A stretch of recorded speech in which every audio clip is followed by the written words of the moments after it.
ये दोस्तों सभी को जय मसीह की। आइए आज के दिन प्रभु के वचन में से नीति वचन की किताब 31 और 1 से लमूएल राजा के प्रभावशाली वचन जो उसकी माता ने उसे सिखाए। हे मेरे पुत्र, हे मेरे निज पुत्र, हे मेरी मन्नतों के पुत्र, अपना बल स्त्रियों को ना देना, ना अपना जीवन उनके वश में कर देना जो राजाओं का पौरुष खा जाती है।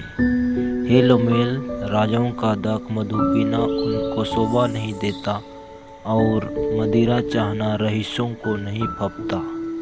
ऐसा ना हो कि वे पीकर व्यवस्था को भूल जाएं और किसी दुखी के हक को मारें। मदिरा उसको पिलाओ जो मरने पर है, और दाख मधु उदास मन वालों को ही देना, जिससे वे पीकर अपनी दरिद्रता को भूल जाएं और अपने कठिन श्रम फिर स्मरण न करें।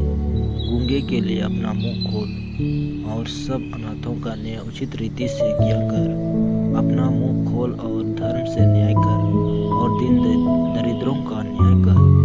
भली पत्नी कौन पा सकता है, क्योंकि उसका मूल्य मूंगों से भी बहुत अधिक है। उसके पति के मन में उसके प्रति विश्वास है और उसे लाभ की घटी नहीं होती। वह अपने जीवन के सारे दिनों में उससे बुरा नहीं वरन भला ही व्यवहार करती है। वह ऊन और सन ढूंढ कर अपने हाथों से प्रसन्नता के काम करती है। वह व्यापार के जहाजों के समान अपनी भोजन वस्तुएं दूर से मंगवाती है। वह रात ही को उठ बैठती है और अपने घराने को भोजन खिलाती है और अपनी दासियों को अलग अलग काम देती है। वह किसी खेत के विषय में सोच विचार करती है और उससे मोल ले लेती है और अपने परिश्रम के फल से दाख की बारी लगाती है। वह अपनी कटी को बल के फेंटे से कसती है और अपनी बाहों को दृढ़ कर बनाती है। वह परख लेती है कि मेरा व्यापार लाभदायक है। रात को उसका दिया नहीं बुझता। वह अटेरन में हाथ लगाती है और चरखा पकड़ती है। वह दिन के लिए मुट्ठी खोलती है और दरिद्र को संभालने के लिए हाथ बढ़ाती है।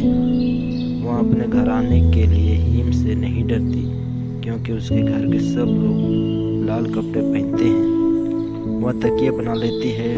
उसके वस्त्र सूक्ष्म सन और बैंगनी रंग के होते हैं।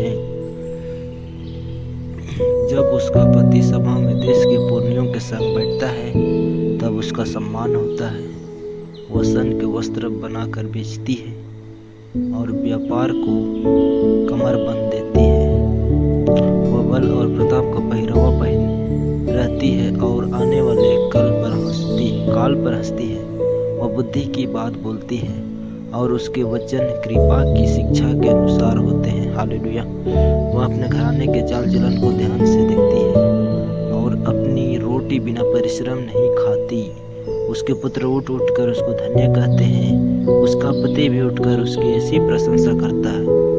बहुत सी स्त्रियों ने अच्छे काम तो किए हैं, परंतु तू उन सबों में श्रेष्ठ है। शोभा तो झूठी और सुंदरता व्यर्थ है, परंतु जो स्त्री यहोवा का भय मानती है उसकी प्रशंसा की जाएगी। उसके हाथों के परिश्रम का फल उसे दो और उसके कार्यों से सभा में उसकी प्रशंसा होगी। आमीन। परमेश्वर अपने इस जीवित वचन के द्वारा सुनने वाले सभी भाई बहनों को आशीष करे। सभी को जय मसीह की वचन को सुनिए और शेयर कीजिए।